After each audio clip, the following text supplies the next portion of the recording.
أعوذ بالله من الشيطان الرجيم بسم الله الرحمن الرحيم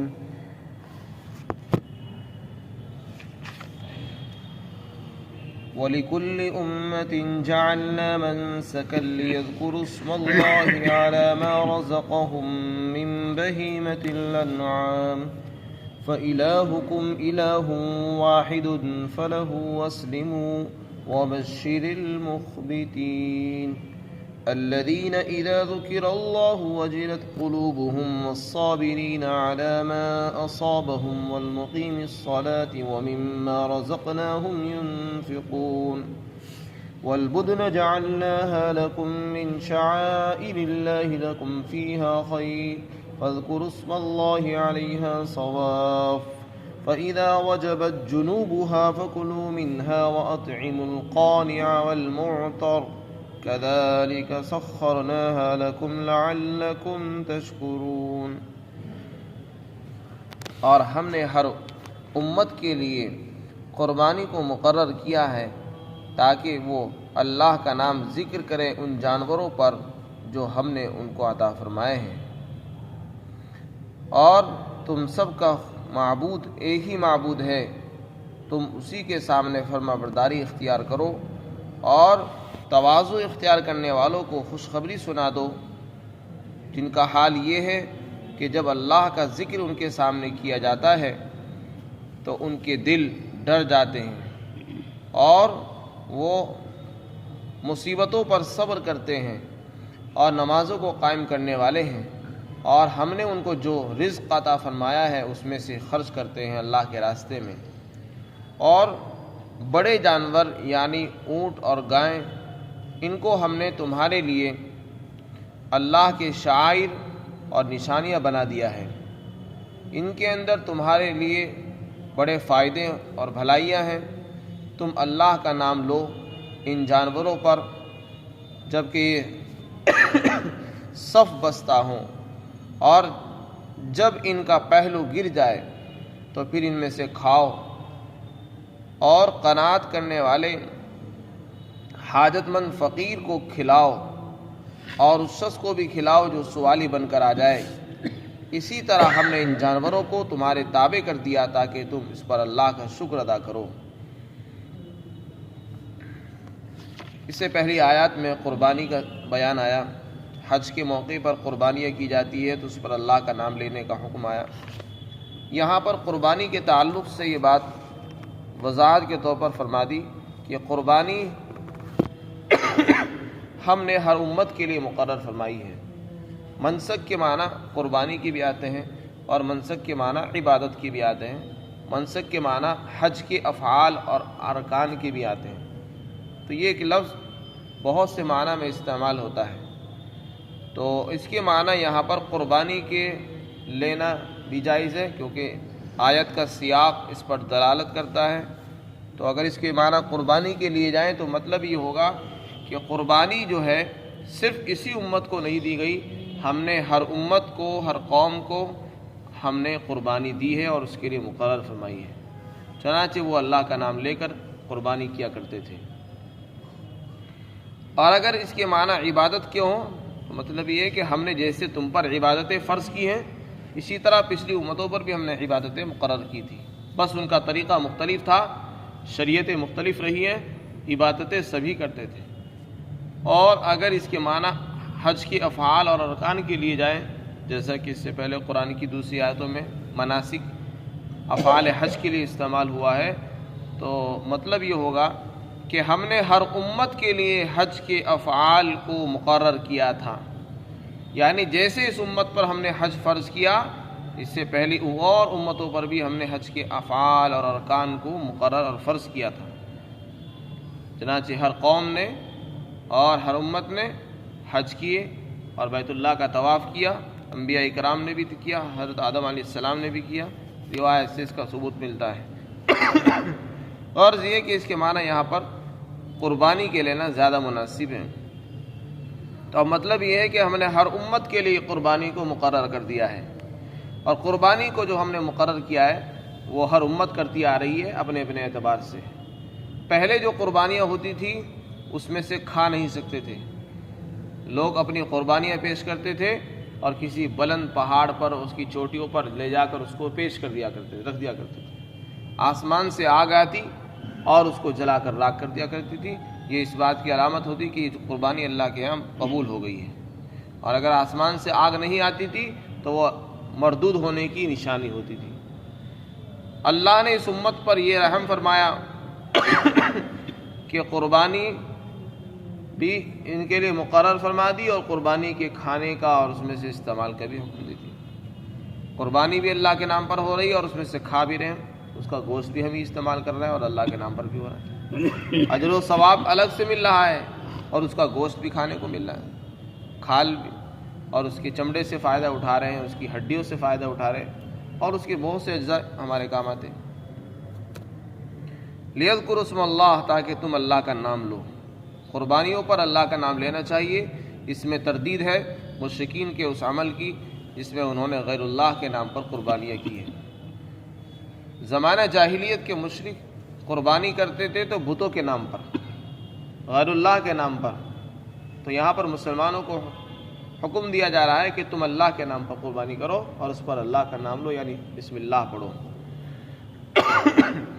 اور یہ سب جانور یاد رکھو ہم نے تمہیں دیے ہیں، یہ تم نے خود نہیں کمائے ہیں، ہم نے تمہیں دیے ہیں۔ بہیمۃ الانعام، اور انہی جانوروں کی قربانی ہوگی جن جانوروں کی قربانی شریعت میں مشروع ہے، یعنی اونٹ، گائے، بھینس، بکری، دمبا اور بھیڑ وغیرہ۔ پھر آگے ارشاد فرمایا کہ دیکھو تم سب کا خدا ایک ہی خدا ہے، کوئی اور خدا نہیں ہے۔ جنہوں نے بتوں کو اپنا خدا بنا لیا ہے، پتھروں کو اپنا خدا سمجھ رکھا ہے اور اپنا کارساز سمجھ بیٹھے ہیں، وہ غلط ہیں۔ تم سب ایک ہی خدا کو مانو اور تمہارا خدا ایک ہی ہے۔ یہ ذہن میں سے نکال دو کہ یہ پتھر ہمارے لیے سفارشی ہیں اور یہ بت ہماری سفارش کریں گے اور ہمارے لیے مددگار ہوں گے۔ یہ سب دھوکہ ہے، شیطانی وسوسہ ہے۔ اور فرمایا اللہ کے سامنے فرما برداری اختیار کرو، کسی کے آگے مت جھکو، صرف اللہ کے سامنے تواضع اختیار کرو، اس کے آگے عاجزی اختیار کرو اور اسی کے سامنے فرما برداری اختیار کرو۔ جو لوگ متواضع ہوتے ہیں، اللہ کے سامنے جھکتے ہیں، تواضع سے پیش آتے ہیں، اطاعت اور فرما برداری سے کام لیتے ہیں، ایسے لوگوں کے لیے اللہ تعالیٰ نے خوشخبری سنائی ہے۔ اور یہ فرمایا اے محمد صلی اللہ علیہ وسلم، آپ ان لوگوں کو خوشخبری سنا دو جو اللہ کے لیے عبادت کرتے ہوئے تواضع سے کام لیتے ہیں، اپنی گردنوں کو جھکا دیتے ہیں اللہ کے آگے، جو بھی حکم آتا ہے اس کے آگے گردن پیش کر دیتے، جھکا دیتے ہیں۔ ان کی 4 صفات بیان کی۔ یہ کون لوگ ہیں؟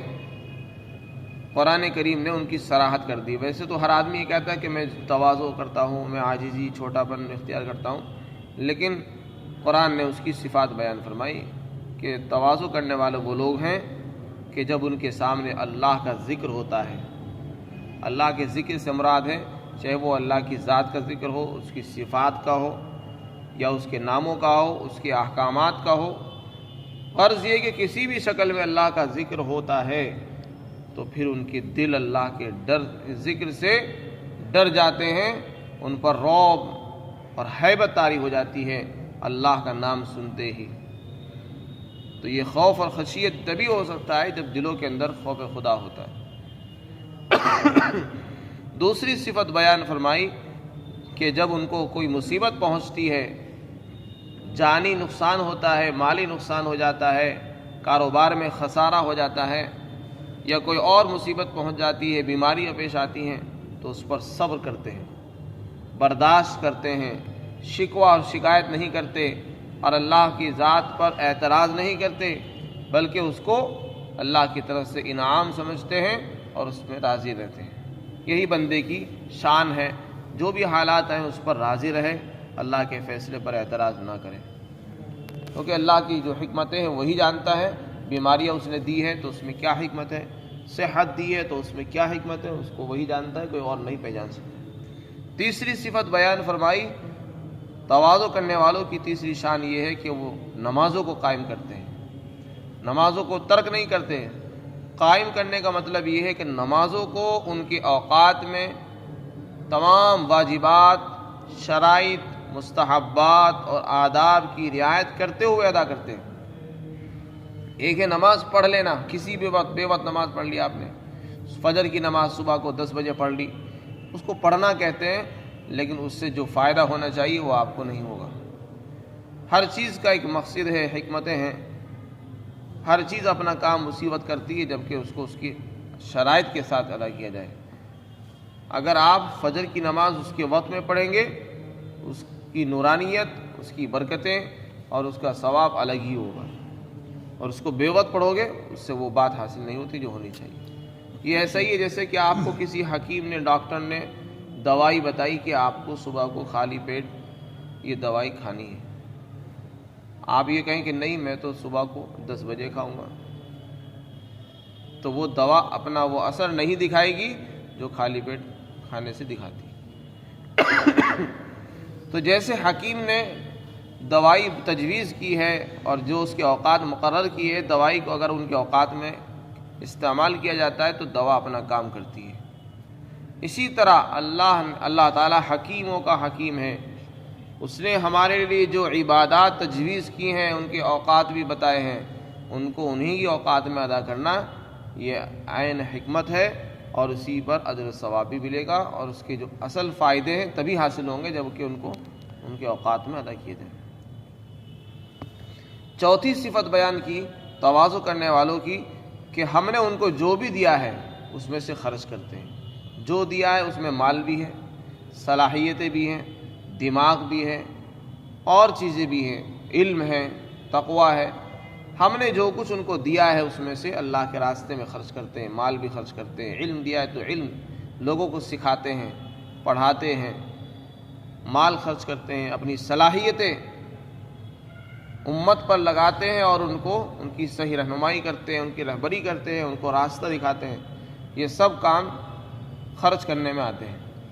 اللہ نے جس کو جو بھی دیا ہے اس کو لگانا چاہیے۔ کسی کو اللہ نے صلاحیتیں دی ہیں تو اس کا کام یہ ہے کہ ان صلاحیتوں کو صحیح جگہ استعمال کریں، لوگوں کی رہبری کریں، ان کو راستہ بتائیں، اسلام کی طرف ان کو بلا کر لائے، اللہ کے قریب کریں۔ تو یہ 4 صفات بیان کی ہیں تواضع کرنے والوں کی، جو اللہ کے سامنے گردنیں جھکا دیتے ہیں۔ ایسے لیے لوگوں کے لیے فرمایا کہ ان کو خوشخبری سنا دو، ان کے لیے اللہ کے یہاں بڑے انعامات ہیں۔ پھر آگے ارشاد فرمایا کہ بدن کہتے ہیں بدنہ کو، بدنہ کہتے ہیں بڑے جانوروں کو، بدنہ بڑے جانوروں کو کہتے ہیں۔ اور حضرت امام ابو حنیفہ رحمۃ اللہ علیہ کے یہاں بڑے جانور سے مراد ہے اونٹ اور گائیں۔ یہ بڑے جانوروں میں شمار ہوتے ہیں جن کے اندر 7 حصے ہوتے ہیں قربانی کے۔ تو یہ فرمایا کہ اللہ تعالیٰ نے ہم نے ان بڑے جانوروں کو تمہارے لیے اللہ کے شعائر، نشانی اور یادگار بنا دیا ہے۔ جیسے پیچھے آیا اللہ کے شعائر کی، نشانیوں کی عظمت اور تعظیم کرو، اسی طرح یہ قربانی کے جانور یہ بھی شعائر اللہ ہیں، یعنی اللہ کے دین کی نشانیاں ہیں اور حج کی علامات ہیں، لہذا ان کی بھی تعظیم کرنا ایسے ہی واجب ہے جیسے کہ اور شعائر کی تعظیم ضروری ہے۔ اور جیسے ان کی تعظیم پر اجر و ثواب ہے، اسی طرح قربانی کے جانور ان کی تعظیم بھی واجب ہے اور اس پر بھی وہی اجر و ثواب ملے گا۔ فرمایا تمہارے لیے ان کے اندر بڑی خیر ہے، گوشت کھانے کو ملتا ہے، اور جب اللہ کے راستے میں قربان کرتے ہو تو پھر اجر و ثواب بھی ملتا ہے۔ تو بدنا کہتے ہیں بڑے جانور، چاہے وہ ضحایا میں سے ہوں یا ہدایا میں سے ہو۔ ضحایا کہتے ہیں دنیا بھر میں جہاں بھی قربانیاں ہوتی ہیں ان کو ضحایا کہتے ہیں، اس میں بھی بہت سے بڑے جانور قربان کیے جاتے ہیں۔ اور ہدایا کہتے ہیں وہ جانور جو حج کے موسم میں حرم کے اندر مینا میں ذبح کیے جاتے ہیں، ان کو ہدایا کہتے ہیں۔ تو ان میں بھی بڑے جانور ہوتے ہیں اور چھوٹے جانور بھی ہوتے ہیں۔ فرمایا کہ جتنے بھی بڑے جانور ذبح کیے جا رہے ہیں، چاہے وہ عام قربانیوں کی شکل میں ہوں یا ہدی کی شکل میں ہو، یہ سب شعائر اللہ ہے، ان کی تعظیم واجب ہے، اور ان میں تمہارے لیے بڑی خیر ہے، برکتیں ہیں، بھلائیاں ہیں۔ آگے فرمایا ان پر اللہ کا نام لو، جب ان کو ذبح کرنے لگو تو بسم اللہ پڑھ کر ذبح کرو جبکہ یہ صف بستہ کھڑے ہوں، کیونکہ اونٹوں کی جب قربانیاں ہوتی تھی تو وہ صف وار کھڑے ہو جاتے تھے لائن کے ساتھ، ایک آدھ اونٹ نہیں ہوتا تھا، بہت سارے جانور ایک ساتھ صف لگا کر کھڑے رہتے تھے۔ اور اونٹوں کی قربانی جو ہوتی ہے ان میں نہر ہوتا ہے، عام جانوروں کے اندر ذبح ہوتا ہے، ان کو ذبح کیا جاتا ہے لٹا کر، لیکن اونٹ کی قربانی الگ ہوتی ہے، اس کو نہر کہتے ہیں۔ نہر کا مطلب ہے کہ وہ کھڑا کھڑا رہتا ہے، اس کا اگلا ایک بایاں پیر باندھ دیا جاتا ہے اور 3 پاؤں پر کھڑا رہتا ہے، اور کھڑے ہی کھڑے جو ہے اس کے برچھا مارا جاتا ہے، جس سے اس کی روح جلدی آسانی کے ساتھ نکل آتی ہے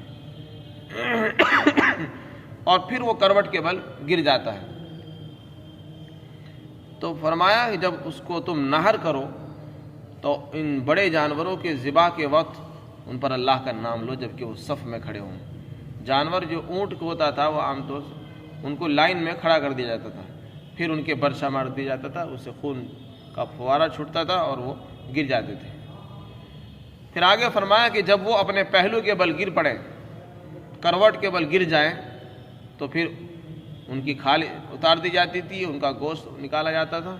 تو فرمایا اس گوشت میں سے خود بھی کھاؤ اور دوسروں کو بھی کھلاؤ۔ کن کو دینا ہے؟ فرمایا کچھ لوگ تو وہ ہوتے ہیں جو ضرورت مند ہیں، محتاج ہیں اور مصیبت زدہ ہیں، لیکن کسی کے سامنے اپنی ضرورت پیش نہیں کرتے، شرم کرتے ہیں، اپنی عزت کی وجہ سے، اپنی عزت اور آبرو کی بنیاد پر کسی کے آگے ہاتھ نہیں پھیلاتے۔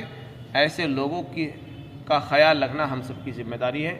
دنیا میں، محلے میں، بستی کے اندر بہت سے ایسے لوگ آپ کو ملیں گے جو ضرورت مند ہونے کے باوجود بھی کسی کے آگے ہاتھ نہیں پھیلاتے، صرف اپنے عزت اور آبرو کی خاطر، کہ لوگ ہماری عزت کو داغدار نہ کر دیں۔ اب ہم سب کی ذمہ داری ہے کہ اپنے رشتہ داروں میں، محلے والوں میں ایسے لوگوں کو تلاش کریں اور ان کو قربانی کا گوشت اور ضحایا اور ہدایہ کا گوشت پہنچائیں۔ اسی طرح کچھ لوگ وہ ہوتے ہیں جو سوالی بن کر آ جاتے ہیں، محتاج ہوتے ہیں، لیکن وہ زبان سے مانگ لیتے ہیں یا زبان سے نہیں مانگتے، لیکن ایسی شکل بنا لیتے ہیں جس سے انسان سمجھ جاتا ہے کہ یہ لینے کے لیے آئے ہیں، اور پھر ان کو دے دیا جاتا ہے۔ تو فرمایا ان کو بھی دے سکتے ہیں جو سوالی بن کر آئیں، اور جو لوگ ضرورت مند ہیں، قانے ہیں، قناعت پسند ہیں، صبر کیے ہوئے ہیں، ان کو بھی خرچ کرنا، دلانا، کھلانا، یہ آپ کی ذمہ داری ہے۔ فرمایا تم خود بھی کھاؤ اور قناعت کرنے والے، صبر کرنے والوں، محتاجوں کو بھی کھلاؤ اور سوالیوں کو بھی کھلاؤ۔ آگے فرمایا اسی طرح ہم نے ان جانوروں کو تمہارے تابع کر دیا ہے تاکہ تم اس پر شکر کرو۔ جانور کے اندر بدکنے کی بھی صلاحیت ہوتی ہے، وہ بدک بھی سکتا ہے، شرارت بھی کرتا ہے۔ اگر اللہ چاہتا تو تم کو ان پر قابو نہ دیتا، اور پھر وہ بدک جاتے، تمہارے آگے سے اٹھ کے کھڑے ہو جاتے، بھاگ جاتے، کچھ بھی ہو سکتا ہے، اور پھر تم کھڑے کے کھڑے رہ جاتے۔ نہ تمہارے لیے ان کی قربانی ممکن تھی، نہ تم ان کو ذبح کر سکتے تھے، نہ نہر کر سکتے تھے۔ تو یہ اللہ کا احسان سمجھو، اللہ نے ان جانوروں کو، حالانکہ وہ جانور تم سے زیادہ طاقتور ہے، تمہارے تابع بنا رکھا ہے، اور تم ان کو آسانی سے ذبح کر رہے ہو۔ اس نعمت پر اللہ کا شکر ادا کرو کہ اللہ نے ان کو شریر اور بدی والا، ہٹی نہیں بنایا، بلکہ تمہارے تابع بنا دیا ہے، اور تم ان کو آسانی سے ذبح کر رہے ہو، تاکہ تم ان پر اللہ کا شکر ادا کرو۔ اللہ تعالی ہم سب کو